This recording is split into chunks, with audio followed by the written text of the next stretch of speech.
ಶಾಸಕ ಮಾಡಾಳ್ ಬಂಧಿಸಬೇಕು ಹಾಗೂ ಸಿಎಂ ರಾಜೀನಾಮೆ ನೀಡಬೇಕು ಅಂತ ಆಗ್ರಹಿಸಿ ಇದೇ 9ರಂದು ಕರ್ನಾಟಕ ಬಂದ್ಗೆ ಕಾಂಗ್ರೆಸ್ ಕರೆ ನೀಡಿದೆ. ಬೆಳಗ್ಗೆ 9ರಿಂದ 11ರವರೆಗೆ 2 ಗಂಟೆಗಳ ಕಾಲ ಬಂದ್ ಮಾಡಲಿಕ್ಕೆ ಕರೆಯನ್ನು ನೀಡಿದೆ. ಶಾಲೆ, ಕಾಲೇಜು, ಆಸ್ಪತ್ರೆ, ಸಾರಿಗೆ ಹೊರತುಪಡಿಸಿ ಉಳಿದ ಎಲ್ಲರೂ ಕೂಡ ಹೋರಾಟಕ್ಕೆ ಕೈಜೋಡಿಸಬೇಕು ಅಂತ ಕೆಪಿಸಿಸಿ ಅಧ್ಯಕ್ಷ ಡಿಕೆ ಶಿವಕುಮಾರ್ ಮನವಿಯನ್ನು ಮಾಡಿಕೊಂಡಿದ್ದಾರೆ. ಇನ್ನು ಕಾಂಗ್ರೆಸ್ ಕರ್ನಾಟಕ ಬಂದ್ಗೆ ಸಚಿವ ಆರ್ ಅಶೋಕ್ ತಿರುಗೇಟನ್ನು ಕೊಟ್ಟಿದ್ದಾರೆ. ಇವತ್ತು ನಾವು 9ನೇ ತಾರೀಕು ಬೆಳಗ್ಗೆ 9 ಗಂಟೆಯಿಂದ 11 ಗಂಟೆವರೆಗೂ ಕರ್ನಾಟಕ ರಾಜ್ಯಾದ್ಯಂತ ಈ ಒಂದು ಭ್ರಷ್ಟಾಚಾರದ ಬ್ರಹ್ಮಾಂಡ ಭ್ರಷ್ಟಾಚಾರದ ಪಾರ್ಟಿಯ ವಿರುದ್ಧ ಈ ರಾಜ್ಯದಲ್ಲಿ ಒಂದು ಭ್ರಷ್ಟಾಚಾರ ಮುಕ್ತ ರಾಜ್ಯವನ್ನಾಗಿ ಮಾಡಬೇಕು ಅಂತ ಹೇಳಿ ಬಂದನ್ನು ಆಚರಣೆ ಮಾಡಲಿಕ್ಕೆ ಕರೆಯನ್ನು ಕಾಂಗ್ರೆಸ್ ಪಕ್ಷ ನೀಡ್ತಾ ಇದೆ. 9ನೇ ತಾರೀಕು ರಾಜ್ಯ ಬಂದ್ಗೆ ಕರೆ ಕೊಟ್ಟಿದ್ದಾರೆ ಸರ್. ಈಗ ಕುಮಾರಸ್ವಾಮಿ ಕಾಂಗ್ರೆಸ್ ಅವ್ರು ಏನೇ ಕೊಟ್ಟರು ಅದಕ್ಕೆ 3 ಪೈಸೆ ಬೆಲೆ ಇಲ್ಲ. ಕಾಂಗ್ರೆಸ್ ಆಫೀಸ್ ಮಂಡ್ಯ ಸಂಸದೆ ಸುಮಲತಾ ರಾಜಕೀಯ ನಡೆ ನಿಗೂಢವಾಗಿದೆ. ಸಂಸದೆ ಸುಮಲತಾ ಬಿಜೆಪಿಗೆ ಸೇರ್ತಾರೆ ಅಂತ ಹೇಳಲಾಗ್ತಾ ಇದೆ.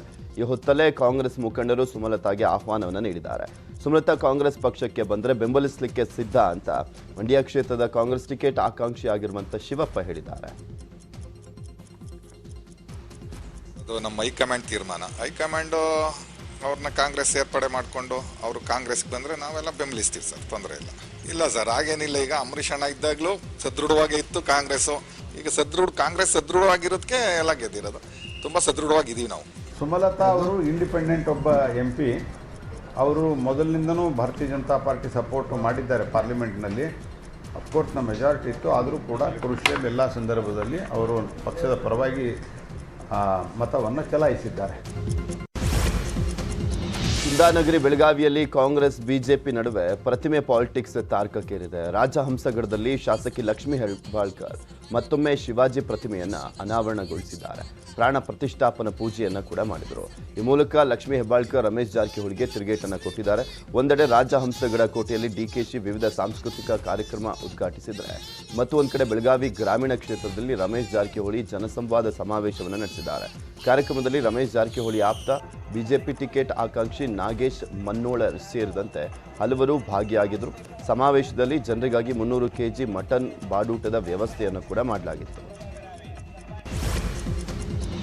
ತುಮಕೂರಿನ ಕೊರಟಗೆರೆಯಲ್ಲಿ ಕಾಂಗ್ರೆಸ್ ಬೃಹತ್ ಸಮಾವೇಶ ಮಾಡಿತು. ಕಾರ್ಯಕ್ರಮದಲ್ಲಿ ಮಲ್ಲಿಕಾರ್ಜುನ ಖರ್ಗೆ, ಸುರ್ಜೇವಾಲಾ, ಡಿಕೆ ಶಿವಕುಮಾರ್ ಸೇರಿದಂತೆ ಹಲವು ನಾಯಕರು ಭಾಗವಹಿಸಿದರು.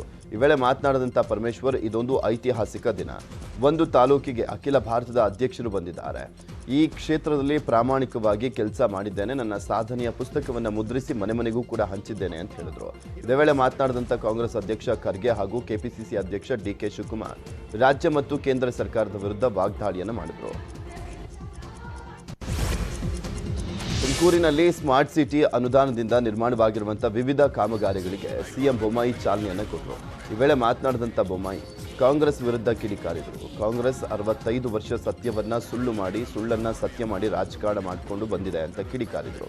ಇನ್ನು ಗೃಹ ಸಚಿವ ಆರಗ ಜ್ಞಾನೇಂದ್ರ ಮಾತನಾಡಿದರು, ಸ್ಮಾರ್ಟ್ ಸಿಟಿ ಕಾಮಗಾರಿ ಮೂಲಕ ತುಮಕೂರು ಸಂಪೂರ್ಣ ಬದಲಾಗಿದೆ.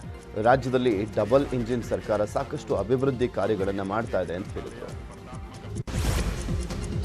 ರಾಮನಗರ ಜಿಲ್ಲೆಯಲ್ಲಿ ಕಾಂಗ್ರೆಸ್ ಶಕ್ತಿ ಪ್ರದರ್ಶನ ಮಾಡಿದೆ. ಚನ್ನಪಟ್ಟಣದ ಖಾಸಗಿ ಕಲ್ಯಾಣ ಮಂಟಪದಲ್ಲಿ ಕಾಂಗ್ರೆಸ್ ಗ್ಯಾರಂಟಿ ಕಾರ್ಯಕ್ರಮದ ಸಭೆ ನಡೆಯಿತು. ಚನ್ನಪಟ್ಟಣ ಕಾಂಗ್ರೆಸ್ ಟಿಕೆಟ್ ಆಕಾಂಕ್ಷಿ ಪ್ರಸನ್ನ ಪಿ ಗೌಡ ಸಭೆಯನ್ನು ಆಯೋಜನೆ ಮಾಡಿದರು. ರಾಜ್ಯ ಕಾಂಗ್ರೆಸ್ ಉಸ್ತುವಾರಿ ರಣದೀಪ್ ಸಿಂಗ್ ಸುರ್ಜೇವಾಲಾ ಉಪಸ್ಥಿತರಿದ್ದರು. ಕಾರ್ಯಕ್ರಮದಲ್ಲಿ ಮಾತನಾಡಿದಂಥ ಸಂಸದ ಡಿಕೆ ಸುರೇಶ್ ಪ್ರಧಾನಿ ಮೋದಿಗೆ ಟಾಂಗ್ ಕೊಟ್ಟರು. ರಾಜ್ಯದಲ್ಲಿ ಚುನಾವಣೆ ಹತ್ತಿರವಾಗ್ತಾ ಇದ್ದಂತೆ ಬಿಜೆಪಿ, ಜೆಡಿಎಸ್ ಎರಡೂ ಪಕ್ಷಗಳು ಪ್ರಚಾರಕ್ಕೆ ಹೊರಟಿದ್ದಾರೆ ಅಂತ ವ್ಯಂಗ್ಯ ಮಾಡಿದ್ದಾರೆ. ಜಿಲ್ಲೆಯಲ್ಲಿ 4ಕ್ಕೆ 4 ಸ್ಥಾನಗಳನ್ನು ಗೆಲ್ಲಿಸಬೇಕು. ಕೆಂಗಲ್ ಹನುಮಂತಯ್ಯನವರು, ದೇವೇಗೌಡರು, HDK ಸೇರಿ ಹಲವರಿಗೆ ಸಿಎಂ ಸ್ಥಾನವನ್ನು ಕೊಡಿಸಿದ್ರಿ. ಈ ಬಾರಿ ಡಿಕೆ ಶಿವಕುಮಾರ್ಗೆ ಬಲ ತುಂಬಿ ಅಂತ ಹೇಳಿದ್ದಾರೆ.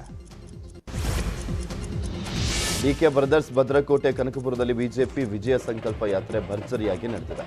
ಕನಕಪುರದ ಬಿಜೆಪಿ ನಾಯಕರು ಪ್ರಮುಖ ರಸ್ತೆಗಳಲ್ಲಿ ರೋಡ್ ಶೋವನ್ನು ನಡೆಸಿದರು. ಸಚಿವ ಆರ್ ಅಶೋಕ್ ಮಾತನಾಡಿದ್ದು, ಈ ಬಾರಿ ಕನಕಪುರದಲ್ಲಿ ಬದಲಾವಣೆ ತರಬೇಕಾಗಿದೆ.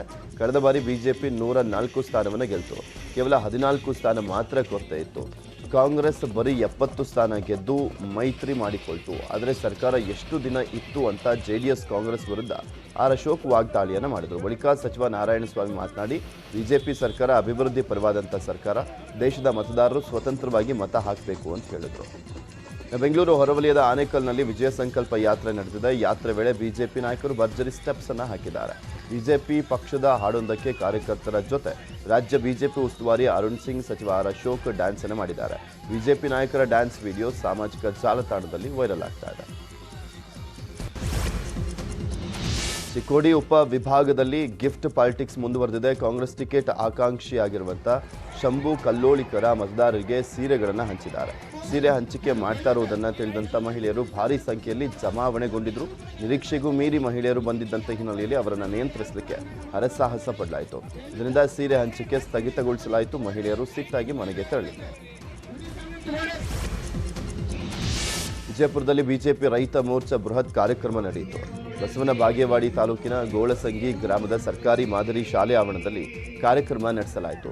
ಸಮಾವೇಶದಲ್ಲಿ ಸಿದ್ದೇಶ್ವರ ಸ್ವಾಮೀಜಿಗಳು ರೇಣುಕಾಚಾರ್ಯರ ಭಾವಚಿತ್ರಕ್ಕೆ ಪುಷ್ಪನಮನ ಸಲ್ಲಿಸಿ ಬಳಿಕ 2 ಜೋಡಿ ಎತ್ತುಗಳ ಮೂಲಕ ಹಂತಿ ಹೊಡೆದು ರೈತ ಸಮಾವೇಶಕ್ಕೆ ಚಾಲನೆಯನ್ನು ನೀಡಿದರು. ಇನ್ನು ಸಮಾವೇಶದಲ್ಲಿ ರಾಜ್ಯ ಬಿಜೆಪಿ ರೈತ ಮೋರ್ಚಾ ಮುಖಂಡರು, ಪದಾಧಿಕಾರಿಗಳು, ರಾಜ್ಯಸಭಾ ಸದಸ್ಯ ಈರಣ್ಣ ಕಡಾಡಿ ಹಾಗೂ ರೈತ ಮೋರ್ಚಾ ಮುಖಂಡರು ಸೇರಿ ಸಾವಿರಾರು ಬಿಜೆಪಿ ಕಾರ್ಯಕರ್ತರು ಭಾಗಿಯಾಗಿದ್ದರು. ಹಂತಿ ಪದಗಳನ್ನು ಹಾಡುವ ಮೂಲಕ ನಾಯಕರು ಎಲ್ಲರ ಗಮನವನ್ನು ಸೆಳೆದರು. ಹಾವೇರಿಯಲ್ಲಿ 5 ದಿನಗಳ ಕಾಲ ನಡೆಯುವಂಥ ಅಂತಾರಾಷ್ಟ್ರೀಯ ಮಟ್ಟದ ಕುಸ್ತಿ ಪಂದ್ಯಕ್ಕೆ ಸಿಎಂ ಬೊಮ್ಮಾಯಿ ಚಾಲನೆಯನ್ನು ಕೊಟ್ಟರು. ಕುಸ್ತಿ ಅಖಾಡಕ್ಕೆ ಇಳಿದು ಸಿಎಂ ಕುಸ್ತಿಪಟುಗಳನ್ನು ಹುರಿದುಂಬಿಸಿದರು. ಹಾವೇರಿ ಕುಸ್ತಿ ಅಖಾಡದಲ್ಲಿ ಉಕ್ರೇನ್ನಿಂದ ಮಹಿಳಾ ಕುಸ್ತಿಪಟು ತಾನಿಯಾ ಸೇರಿದಂತೆ ಅನೇಕರು ಭಾಗಿಯಾಗಿದ್ದರು. ಹೊನಲು ಬೆಳಕಿನ ಕುಸ್ತಿ ಪ್ರಾರಂಭವಾಗಿದ್ದು 14 ವರ್ಷ ಮೇಲ್ಪಟ್ಟ ವಯಸ್ಸಿನ ಮಕ್ಕಳಿಂದ ಹಿಡಿದು ಪುರುಷರು, ರಾಜ್ಯ, ದೇಶ ಹಾಗೂ ಅಂತಾರಾಷ್ಟ್ರೀಯ ಮಟ್ಟದ ಕುಸ್ತಿಪಟುಗಳು ಕುಸ್ತಿ ಹಬ್ಬಕ್ಕೆ ಮೆರುಗನ್ನು ತುಂಬಿದರು.